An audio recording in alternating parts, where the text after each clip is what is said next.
Yun mga kalabas, so welcome back dito sa Prime Loop Pigeon Racing. So ito yung mga ibon natin So mainit today, nililinis natin tong backyard. Ayun si Macy.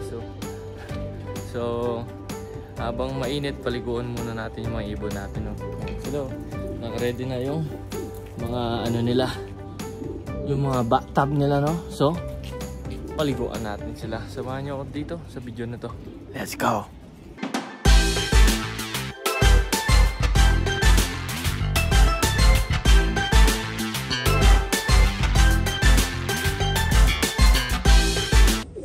Yan sila mga kalapatid. So ayan yung mga barako. Excited na silang maligo. Mga 2 weeks na yata since nung last silang naligo. Ayan. So ilipat muna natin yung mga pinagpaparis natin na basal dun sa section 3. Tapos i-ready natin tong mga bathtub nila para makaligo sila. Pati itong mga pliers natin. Ayan sila. Paliguan natin. Ayan. Yun mga kalapatid. So clear na to para pag yung snow is diretsong diretsong itulak natin tong palabas, kaya clear na tong papunta dito sa kulungan. So ito yung kulungan natin mga kalapatid. So ilipat muna natin itong mga pinagpapares natin kasi kapag basal, kahit na tapos na silang magmold hindi sila kagad nagpapares. Ayan.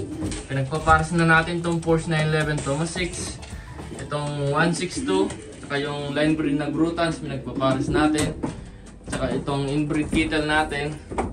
Tsaka yung inbreed Kittel natin. Ayan, ito Millie, ayan Tsaka itong breed na natin to, yung Best Kittel Porsche 911. Ayan, sila yung pinagbangga natin. Ayan sila. Mukhang mga bear mga kalapatid. So, ayun, nalipat na natin yung mga ibon natin, yung mga kaktsakahin. So, paliguan na natin sila. So, ito yung mga barako. Ayan sila. Ito naman yung mga hen. Ayan. Ready na silang maligo. Yung lady Kittel natin. Ayan Tsaka yung Best Kittel natin. Ayan yung dark checker na may white light. Pero ito si lady Kittel mga kalapatid. So, ayan lumalandi na nila diba? Nakondisyon na sila para sa breeding. Asan ba si Porsche? Ito naman si Porsche 911 natin. Ito yung pinauna natin, Porsche 911. Tatay ni Mirage 911, yung first overall champion lang naman natin mga kalapatid sa top 2 dun sa money race. Ito yung tatay niya. Ayun Tara, paliguan natin sila. So ito. So papasukin muna natin sila sa loob para malagyan natin ng tubig to. Ito lang, pasok na. Pasok na. Let's go. Go inside. Yun. Ito yung cock section na aviary. 4 feet by 4 feet yata o 4 feet by 5 feet. Ito naman yung mga hen. Ayan. Pasok na. Go inside. Nakakatakot lang pag pinapapasok natin. Baka may makalusot. Ayan.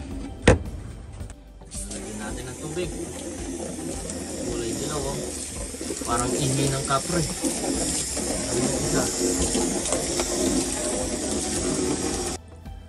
So yun, puno na yung tubig yung mga nila, yung mga bathtub. Ayun may ihi na ng kapre.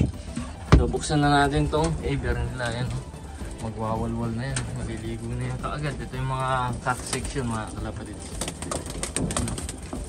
Mukhang mga bear, first time nila maligo papangit nila, kikinis na. Ano na lang, i-flashing na lang natin, tapos recondition.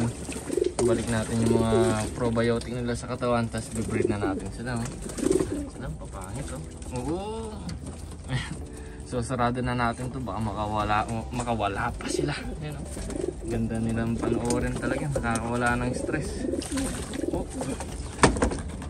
So ito naman yung mga hen, yung mga sexy ladies. Isa lang yun sa kanila kasi hindi naman makulit to. Mga barako lang makulit. So, ito naman yung mga hen natin mga kalapatid. So ayun yung mga remaki natin. Uy, nagbabad ka agad. Ay, sarado na natin. Baka makawala pa yung mga super breeder natin dito Ayan, diba? Mga marshmallow sila. Ayan, so hayaan muna natin silang maligo mga kalapatids. Ayun, excited nila maligo. Tagal na kasi nila hindi maligo eh. Ito yung mga ano natin, lake drifting na sampo.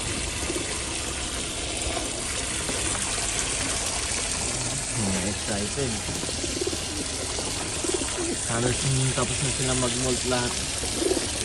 Yung mga liig na lang. Magpapangit sila oh.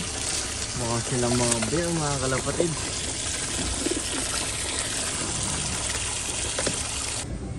Yun mga kalapatid. So, ginabi na tayo. Ayan, ang gabi na oh. So, marami tayong ginawa. Naglinis tayo ng backyard. Ayan. Tinanggal na natin yung table natin dito. So, ayan. So, kasalukuyan kung pinapatuka itong mga patay gutom. Ayan sila. So, mga alas 5 na. Ayan na sila. Kumakain na sila. Ito naman yung mga barako. Ayan. So, nagsipaligo na yan. Mga tuyot na. Ayun, ginabilang tayo kasi maraming ginawa. Punta tayo dito sa pliers. So, ito yung pliers natin. Kumakain na rin sila. Ayan. Medyo na busy lang sa paglilinis. Ayun. So, ito yung kulungan natin. Oh. Ayun, gabi na talaga. Malabo na. Ito yung kulungan natin. So, nagre-rent din na tayo. Ready para sa winter. Ayan sila. Dalawang kulungan natin. Ito, tatlong section. Ito yung pang ano natin, pang pliers natin ng old bird and young bird. So, ayun, kapag gabi, syempre maliwanag yung kulungan natin. Ayan, oh. Ayan. Tatlong section. Ito yung hen section, cat section, saka yung breeding natin. Ayan. Diba? Ayun, so nag-vlog lang ako ulit, nakalimutan ko may vlog pala ako. So try natin to upload today o kaya bukas ng Sabado. Ayun, so patapusin muna natin itong kumain itong mga ibon natin. No? Saan natin bibigay yung tubig nila. Ito mga ibon natin, no? Ready for breeding na. Unti-unti na natin ini-increase yung ilaw nila. Pakunti-kunti. Para lalo silang lumandi. Para akong malilikot. So ayun mga kalapatid, dito ko natatapusin itong vlogs. So kung nagustuhan nyo itong video, i-like mo, i-share mo, i-subscribe mo dito sa Prime Love Pigeon Racing. Sarado muna natin to. At baka makawala yung mga breeder natin. So, i-like mo, i-share mo, i-subscribe mo dito sa Prime Love Pigeon Racing mga kalapatid. So, nangangalapati po tayo dito sa Edmonton, Alberta, Canada. Taga-Canada tayo sa lugar na puro yelo at lamig. Pero may karera pag summer, syempre. Ayan eh. Basta tsaga-tsaga lang, kahit malamig. Ganun talaga. Darating din ng summer. Mabilis lang yan. Tapos bay na, old bird race na, tapos young bird na.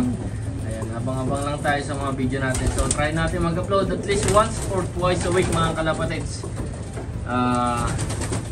Yun mga kalapatids. So Prime Love here from Edmonton, Alberta, Canada, representing Philippines. Ingat sa inyo mga kalapatids.